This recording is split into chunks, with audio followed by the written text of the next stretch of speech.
पढ़े। जब 10वीं क्लास में आए तो एक अध्यापक उनके थे, कृष्णा जी अर्जुन सेलुस्कर नाम था उनका। उन्होंने उस बच्चे को, भीमराव को, एक छोटी सी पुस्तक भेंट की जो बुद्ध की जीवनी थी और कहा कि इसको पढ़ो।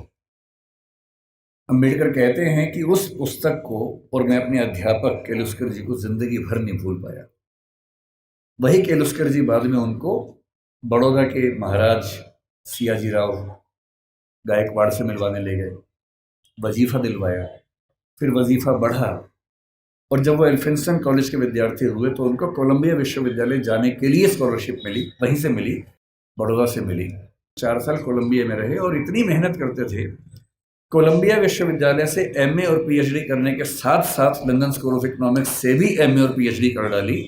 और उन्होंने कहा कि मैं भी बाकी विद्यार्थियों की तरह कुछ घंटे पढ़ के बाकी मौज मस्ती कर सकता था, पर मैंने रोज 21 घंटे पढ़ना चुना ताकि मैं वो सारी सीमाएं दूर कर सकूं जो मैंने अपने समाज में देखी हैं। 17 में वो भारत वापस आए। अब देखिए स्थिति क्या होती है। जब वो भारत आए तो 4 साल अमेरिका में रहे थे, बीच में लंदन में रहे थे, तो उनको वहां जाति व्यवस्था नहीं थी, वहां कोई अछूत नहीं था। वहां भी ब्लैक्स की दिक्कत थी, अश्वेतों की दिक्कत थी, पर क्योंकि वो अश्वेत नहीं थे इसलिए वो दिक्कत उन्होंने नहीं महसूस की। तो उन्होंने 4 साल देखा कि एक समानता का व्यवहार उनके साथ हुआ, तो वो उसके अभ्यस्त हुए। अब भारत आए, बड़ौदा महाराज के साथ जो सहमति थी वो ये कि जब वो पढ़ के आएंगे तो बड़ौदा सरकार में सिविल सेवक बनेंगे, दीवान बनेंगे। अब सोच के देखिए क्या हुआ उनके साथ। वो व्यक्ति बंबई से बड़ौदा आया और जब बड़ौदा आया तो उसको लगा कोई तो लेने आएगा, क्योंकि वो महाराज के सिविल सर्वेंट थे। स्टेशन पर कोई लेने नहीं आया उनको, क्योंकि उनका समाज पिछड़ा हुआ था। तो कोई बात नहीं, उतरे, सोचा कि अब कहाँ रहूं। उनको अंदाजा था कि जो हिंदू समाज की धर्मशालाएं हैं, होटल से, वहां उनको अनुमति नहीं मिलेगी क्योंकि वो अस्पृश्य माने जाते हैं। तो काफी ढूंढने के बाद उनको एक पारसी धर्मशाला मिली। ये सब बातें अम्बेडकर जी ने अपनी जीवनी में लिखी है, आत्मकथा में, वहीं से बता रहा हूं आपको, उन्हीं की लेखनी है। क्योंकि पारसी धर्म में तो जाति व्यवस्था नहीं है, तो उनको लगा यहां शायद शांति मिलेगी। वो पारसी धर्मशाला में गए, वहां कमरा लिया। एक ही कमरा था, बड़ा बहुत बुरी हालत में कमरा था, फर्नीचर से भरा हुआ गोदाम जैसा कमरा, उसी के कोने में रहने की व्यवस्था हुई। तो रहने लगे। कुछ देर के बाद उस धर्मशाला का जो केयर टेकर था वो गुस्से में आया और उसने कहा कि तुम पारसी नहीं हो। उन्होंने कहा नहीं, मैं तो पारसी नहीं हूं। तो बोले बताया क्यों नहीं? बोले आपने पूछा नहीं, मैं क्यों बताऊं। लेकिन उस धर्मशाला में कई महीनों से शायद कोई आया ही नहीं था, हालत खराब थी। तो फिर सहमति बनी कि यार तुम ना रजिस्टर में कोई पारसी नाम लिख दो, मैं मैनेज कर लूंगा। और बोले मुझे कुछ दिन में घर मिल ही जाएगा, मैं फिर वहां शिफ्ट हो जाऊंगा। तो एक पारसी नाम कुछ रख के काम चलाया। लेकिन 11 दिन हुए थे अभी, और 11वें दिन लगभग 10 से 15 पारसी युवक हथियार, लाठी, डंडे हाथ में लेके चिल्लाते हुए उनकी तरफ बढ़े। और तब उन्होंने कहा कि एक अछूत आदमी पारसी धर्मशाला में कैसे आ गया, तुमने हमारी धर्मशाला खराब कर दी। अंबेडकर जी ने कहा कि आपके धर्म में तो जाति व्यवस्था है नहीं। बोले वो सब हमें नहीं पता, भागो यहां से। और खतरा था कि हिंसा हो सकती थी। अंत में तय हुआ कि शाम तक का समय है, छोड़ देना वरना छोड़ेंगे नहीं।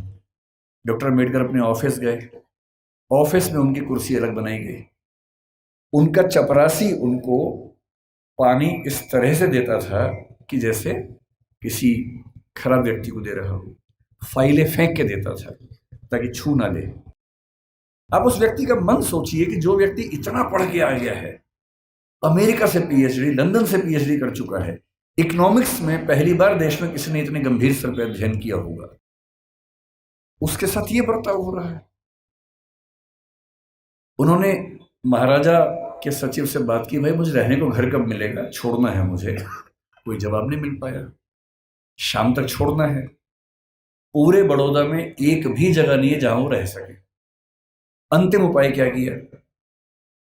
अपने एक हिंदू दोस्त से बात की कि भाई, जो दो दोस्त उनके बाहर से पढ़ के आए थे, एक हिंदू एक ईसाई, दोनों से बात की। हिंदू दोस्त से कहा, यार ऐसा कि ऐसे ऐसे छोड़ना पड़ रहा है पारसी धर्मशाला, क्या मैं तुम्हारे घर रह सकता हूँ? बहुत प्रगतिशील व्यक्ति था, पर उसने 2 मिनट चुप होकर बोला कि देख यार, मुझे तो दिक्कत नहीं है, पर मेरे यहाँ जो लोग काम करते हैं ना, वो सब काम छोड़ देंगे, क्योंकि तुम अगर रहोगे तो वो फिर सब खत्म हो जाएगा। तो बोले ठीक है, कोई बात नहीं। एक ईसाई दोस्त था, ईसाइयों में तो प्रथा नहीं होती है, उससे पूछा।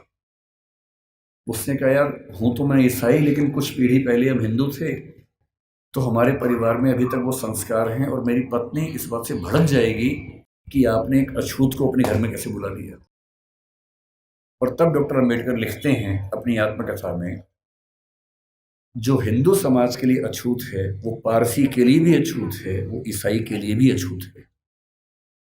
और यही मुंबई में सिडनेहम कॉलेज में जब वो प्रोफेसर बन के गए, वहां भी ये बर्ताव हुआ कि उनको पानी पीने की व्यवस्था अलग थी। सिडनेहम कॉलेज, जो कि बहुत प्रतिष्ठित कॉलेज है मुंबई का, एक बार घड़ा छू लिया तो घड़े को तोड़ा गया पवित्र करने के लिए। और तब उनको फिर ये लगा कि ये अलग अलग धर्म जो दावा करते हैं कि हम समानता वाले धर्म हैं, उन सबका ऐसा बर्ताव क्यों है। फिर एक घटना लिखते हैं अंबेडकर जी अपनी आत्मकथा में। एक बार वो नासिक से औरंगाबाद जा रहे थे निजी यात्रा पे कुछ दोस्तों के साथ। उन्होंने जानबूझ के सबसे कहा, किसी को बताना मत, मैं नहीं चाहता किसी को पता लगे, निजी यात्रा रखेंगे इसको। रास्ते में दौलताबाद का किला पड़ा। दौलताबाद का किला ऐतिहासिक स्थल है, उनकी इच्छा हुई कि देखते हैं उसको। तो 7-8 दोस्त खूब धूल मिट्टी झेलते हुए वहां पहुंचे। किसी को बताया नहीं था। जब पहुंचे तो वहां एक पानी का हौद था जहां पर लोग हाथ मुंह धो लेते हैं। इन सब ने वहां पर हाथ मुंह धो लिया। इतने में वहां कुछ मुस्लिम युवक गुस्से में आए हथियार लेके। उनको किसी ने बता दिया था कि ये लोग अछूत समुदाय से हैं, और लड़ने लगे उनके साथ। अंबेडकर जी ने उनको समझाया, डांटा, कहा भाई तुम तो मुसलमान हो और तुम्हारा धर्म तो कहते कि हम सब बराबर हैं। वो बोले वो सब बेकार की बात है, तुमने हमारा ये अपवित्र कर दिया है। और हालत ये आ गई कि अंबेडकर जी को लगा कि अब हिंसा भी हो सकती है, और ऐसा ना हो कि कुछ बड़ा नुकसान हो जाए। किसी तरह से वहां से जान बचा के, हालांकि बाद में उनको देखने की परमिशन मिली, किला देखा, वापस आए। और उस दिन उन्होंने लिखा भी डायरी में, जो हिंदू पारसी ईसाई के लिए अछूत है वो मुसलमान के लिए भी अछूत है। आप अनुभव सोचिए उस व्यक्ति के, जिसको समाज के सब समुदाय गाली दे रहे हैं। इतना पढ़ने के बाद, जो बड़ौदा के राजा का सैन्य सचिव रह चुका है, जो व्यक्ति सिडनेहम कॉलेज में असिस्टेंट प्रोफेसर रह चुका है, और वो लगातार कोशिश कर रहे हैं कि इस समाज के भीतर हमें एक्सेप्टेंस मिल जाए, हमारे समाज को एक्सेप्टेंस मिल जाए। उनके मन में आता नहीं होगा कि अगर वो वापस चले जाते इंग्लैंड, 1 साल के लिए फिर से गए भी थे, अगर वो चाहते तो अमेरिका में, इंग्लैंड में, दुनिया भर के सबसे अच्छे इंस्टीट्यूट्स में, यूनिवर्सिटीज में प्रोफेसर बन के शानदार जिंदगी गुजार सकते थे। क्या कमी थी उनके जीवन में? पर उनको एक बात हमेशा लगती थी कि अगर मेरे समुदाय में संयोग से मैं पढ़ लिख गया हूं, उनके परिवार के 14 बच्चों में वो 14वें बच्चे थे, और उनके खानदान का, उनकी जाति का, समुदाय का पहला बच्चा था जिसने 4th क्लास पास की थी। उनको एक ही बात लगती थी कि मैं अपनी जिंदगी तो शानदार बना के गुजार सकता हूं, बड़ी बात नहीं है। पर नियति ने, इतिहास ने मुझे एक ऐसा मौका दिया है कि यदि मैं अपने निजी सुख दुख भूल जाऊं और रात दिन 24 घंटे अपने समाज के विकास में ताकत लगा दूं, तो हो सकता है कि मेरी वजह से हजारों, लाखों, करोड़ों उन व्यक्तियों को बेहतर जिंदगी मिले जिनकी जिंदगी मानवीय जिंदगी तो नहीं है, कई मामलों में पशुओं से भी बदतर जिंदगी है। और इसीलिए मैं कहता हूं कि जो बोधिसत्व शब्द है वो दरअसल वैसे ही व्यक्तियों के लिए बना हुआ है। बोधिसत्व क्या होता है? महात्मा बुद्ध के बारे में कहते हैं कि जब उनको मोक्ष मिल गया बुद्ध मानते थे कि जीते जी भी मोक्ष मिल सकता है। कहते कि उनको मोक्ष मिल गया। और जब उनको मोक्ष मिल गया तो वो मुक्ति में जाके आनंद में रह सकते थे। पर उन्होंने कहा कि नहीं, इस समाज में, इस दुनिया में इतने लोग दुखी हैं, इतने लोग परेशान हैं। उनके अंदर बहुत करुणा थी। उनको लगता था कि जब तक दुनिया में एक भी व्यक्ति दुखी है, परेशान है, तब तक मैं अकेला मोक्ष लेकर क्या करूंगा। उन्होंने अपने मोक्ष को स्थगित कर दिया और कहा कि मैं लगातार प्रयास करूंगा कि मेरे साथ साथ सभी को मुक्ति मिले। और तब से बुद्धिज्म में कंसेप्ट आया कि जो व्यक्ति अपनी मुक्ति के लिए अर्ह है, एलिजिबल है, उसके बाद भी मुक्त नहीं होना चाहता, क्योंकि वो चाहता है कि मैं सबको मुक्त करके मुक्त होऊंगा, उसको बोधिसत्व कहते हैं। और इस समाज में यदि कोई सच्चा बोधिसत्व हुआ है तो वो डॉक्टर अंबेडकर हैं। इस बात को हमें ईमानदारी से मानना चाहिए। इतने बुरे अनुभवों से गुजरने के बाद इस व्यक्ति को गुस्सा क्यों नहीं आएगा? इस व्यक्ति के अंदर नफरत पैदा क्यों नहीं होती? ऐसा ही हुआ था 1848 में ज्योतिराव फूले के साथ। फूले अंग्रेजी माध्यम से पढ़े हुए व्यक्ति थे और जब पढ़ाई खत्म हुई उनकी 1847 में, 1848 में उनके एक मित्र ने, जो कि उच्च जाति का था, कहा कि मेरी शादी है तो मेरी शादी में आना। इनको भी लगा ठीक है, चलता हूं। उसी शादी में चले गए। उस शादी में वो गए और दूल्हे के माता पिता ने जैसे ही देखा कि एक अवर्ण व्यक्ति विवाह में आ गया है, इतना खराब से उनको लताड़ा, इतना अपमान किया। और ज्योतिराव फूले कहते हैं कि वही मेरा टर्निंग पॉइंट था। मुझे इस अपमान और इस जिल्लत से सिर्फ खुद को नहीं, अपने समाज के हर व्यक्ति को बाहर निकालना था। और इसलिए 1848 में उन्होंने पहली बार लड़कियों का स्कूल खोला, अपनी पत्नी को पढ़ाया, देश के इतिहास में पहली बार लड़कियों की पढ़ाई लिखाई की व्यवस्था की। आज ये जो बच्चियां बैठी हैं, अगर फूले न होते तो आज आप घर के अंदर चौका कर रही होती, चूल्हा चौका कर रही होती, यहाँ ना बैठी होती। इसलिए जिन व्यक्तियों की वजह से हम अच्छा जीवन जी रहे हैं, उनके प्रति कृतज्ञ होना हमारा धर्म है, हमारी जिम्मेदारी बनती है। इतनी खराब परिस्थितियों के बाद जो व्यक्ति इतना आगे बढ़ा, उसने देश के लिए क्या क्या किया, हल्का सा अंदाजा ये भी आपको। जो लोग कहते हैं कि उन्होंने केवल दलित समाज पर कल्याण किया, वो बहुत छोटी बात कहते हैं। वो तो किया ही। उन्होंने महाड़ सत्याग्रह किया, उन्होंने पानी के लेकर खूब सत्याग्रह किया, मंदिर प्रवेश को लेकर सत्याग्रह किया। जब उनको लग गया कि सबसे बात नहीं बनेगी, वो नाराज भी हुए। 1927 में उन्होंने मनुस्मृति दहन किया। 1935 में येवला में घोषणा की कि मैं पैदा हुआ हूँ हिंदू धर्म में, लेकिन मैं मरूंगा नहीं हिंदू धर्म में। महात्मा गांधी ने उनसे निवेदन किया कि ऐसा ना करें। उसके बाद 21 साल तक वेट किया ताकि समाज अगर बदल सके तो मुझे इतना बड़ा स्टेप ना लेना पड़े। और 1956 में जब उनको लग गया कि मेरी मृत्यु नज़दीक है और मैं अपने समुदाय को संशय में, दुविधा में न छोड़ के जाऊं, तो अपनी मृत्यु से केवल 1.5 महीना पहले 14 अक्टूबर के दिन उन्होंने बौद्ध धर्म को अपना लिया।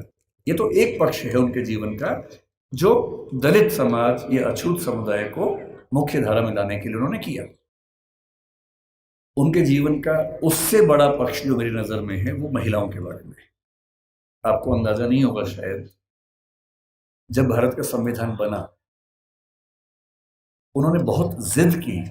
और ये बात 1935-36 से ही शुरू हो गई थी, आज़ादी के बाद तक चलती रही, कि महिलाओं को बराबरी मिलनी चाहिए। और महिलाओं को बराबरी देने के लिए यूनिफॉर्म सिविल कोड का आना बहुत ज़रूरी था, जिसको आजकल हम बोलते हैं समान नागरिक संहिता। ये यूनिफॉर्म सिविल कोड आज सरकार कह रही कि हम लेके आएंगे।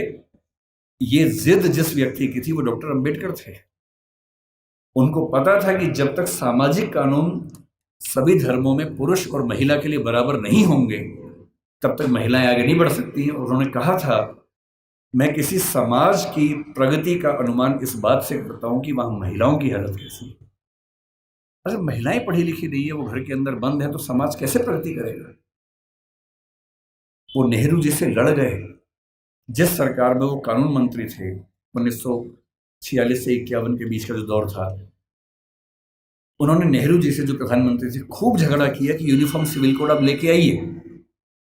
उस समय नेहरू जी का मानना यह था कि 1951 के पहले आम चुनाव होने के बाद, जनता से विश्वास लेने के बाद मैं लेके आऊंगा।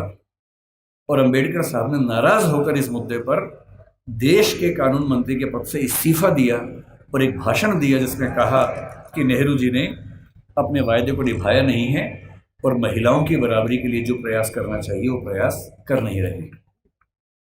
और फिर 1956 में उनकी मृत्यु होने से 1.5 साल पहले जो हिंदू कोड बिल था, Hindu code bill uniform civil code का एक बड़ा हिस्सा था जो हिंदू समाज के बारे में था, उसको 4 कानूनों के रूप में नेहरू जी ने पारित करवाया, जिसमें से एक हिंदू मैरिज एक्ट है, एक हिंदू सक्सेशन एक्ट है। और यदि आज हिंदू समाज की महिलाओं को वो सारे अधिकार मिल पाए हैं जो हिंदू पुरुषों को मिलते हैं, तो उसके पीछे जिम्मेदार सबसे बड़ा यदि कोई एक व्यक्ति है तो वो डॉक्टर अंबेडकर है। इसलिए भारत की महिलाओं को, आप जिस भी धर्म को मानते हो, मुस्लिम समाज पर यूनिफॉर्म सिविल कोड उस समय लागू नहीं करवा पाए वो, अब शायद वो भी होगा। और किसी भी समाज हो, हिंदू समाज हो, मुस्लिम समाज हो, कोई भी समाज, यदि उस समाज की महिलाओं के साथ बराबरी नहीं है तो राज्य की जिम्मेदारी बनती है कि वो कानून बनाकर बराबरी लाए। और ये विचार मुख्य रूप से अंबेडकर जी का ही था, जिसकी वजह से आज हम यहाँ खड़े हैं। तीसरी बात, लोग कहते हैं कि आज़ादी के संघर्ष में उन्होंने उतना साथ नहीं दिया। ठीक बात है, उनकी अपनी प्राथमिकताएं थी। 1942 से 46 तक जब स्वाधीनता संग्राम एकदम चरम स्तर पर था, वो वायसराय की काउंसिल में श्रम मंत्री थे या श्रम विभाग के प्रमुख थे। आज हम कहते हैं कि भारत में जो श्रम सुधार हैं, श्रम सुधार का मतलब किसी भी व्यक्ति को नौकरी पे रखेंगे तो कम से कम इतना वेतन देना ही होगा। न्यूनतम वेतन बोलते हैं, मिनिमम वेजेस बोलते हैं, प्रोविडेंट फंड बोलते हैं कि जब कोई व्यक्ति रिटायर हो तो उसको कितना पैसा मिलता है एक साथ। यदि कोई व्यक्ति 8 घंटे से ज़्यादा काम करता है उसको अतिरिक्त वेतन मिलना चाहिए, ओवर टाइम की पेमेंट मिलनी चाहिए। ये सारे श्रम सुधार जिस व्यक्ति ने किए हैं भारत में, वो डॉक्टर अंबेडकर हैं। इसलिए वो जिम्मेदारी केवल दलित समाज की नहीं है, देश की सारी महिलाओं की भी है, देश के सारे मजदूरों और नौकरी करने वालों की भी है।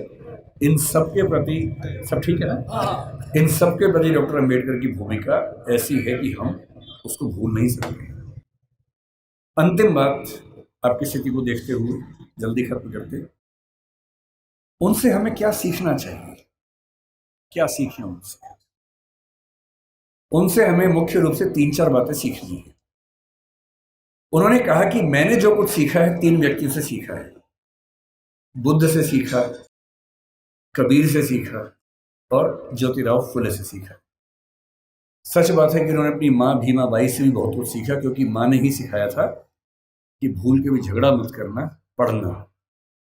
और उनकी जिंदगी में एक टर्निंग पॉइंट ये भी था कि जब उनकी माँ की मृत्यु हो रही थी तो कोई वैद्य उनके घर तक नहीं आए, क्योंकि वो अछूत महिला थी, तो वैद्य उनके घर में कैसे आ सकता था।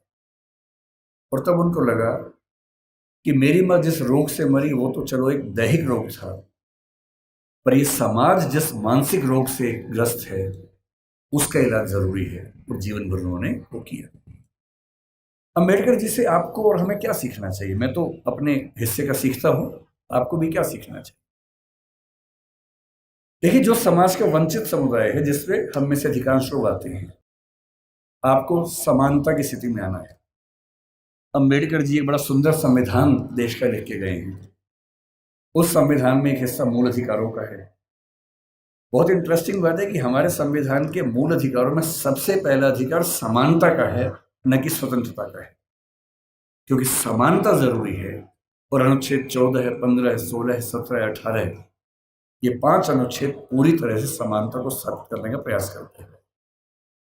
और आर्टिकल 17 में साफ साफ लिखते हैं, अस्पृश्यता का अंत किया जाता है और किसी भी रूप में इसका आचरण निषिद्ध होगा और दंडनीय होगा। अपने मरने से 1 साल पहले दबाव डाल के 1955 में उन्होंने अस्पृश्यता अपराध अधिनियम भी पारित करवा लिया, जिसके तहत अनटचेबिलिटी या अस्पृश्यता को या छुआछूत को अपराध घोषित किया गया। उनसे हमें क्या सीखना चाहिए? आपको क्या सीखना चाहिए? पहली बात, उन्होंने एक बड़ी गहरी बात कही थी कि शिक्षा शेरनी का दूध होता है और जो इसको जितना पीता है उतना ही दहाड़ता है। बिना शिक्षित हुए कुछ नहीं हो सकता। और यहां तक कहा कि तुम्हारे पैर में जूते हो ना हो, हाथ में किताब होनी चाहिए।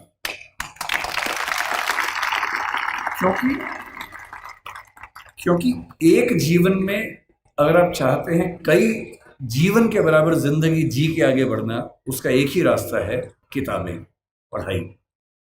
इसके उदाहरण खुद डॉक्टर अंबेडकर हैं। आपके समाज के पास ना उतना पैसा है, ना उतनी जमीन है, ना उतनी संपत्ति है, ना उतना रसूख है, ना उतनी पॉलिटिकल ताकत है। जिन समुदायों, जिन परिवारों के पास ये सब नहीं होता, उनके पास आगे बढ़ना एक ही रास्ता बचता है, वो है शिक्षा, तालीम।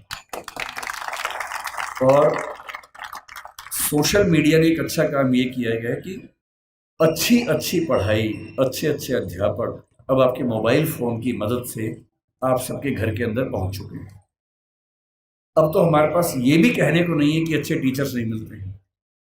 जो टीचर दिल्ली को मिलते हैं, जो जेएनयू को मिलते हैं, जो मुंबई को मिलते हैं, देश के अच्छे अच्छे संस्थान को मिलते हैं, हार्वर्ड को मिलते हैं, वो सारे के सारे ऑनलाइन, और उनमें से बहुत सारी क्लासेस उनके निःशुल्क यूट्यूब पे, सोशल मीडिया पे उपलब्ध है।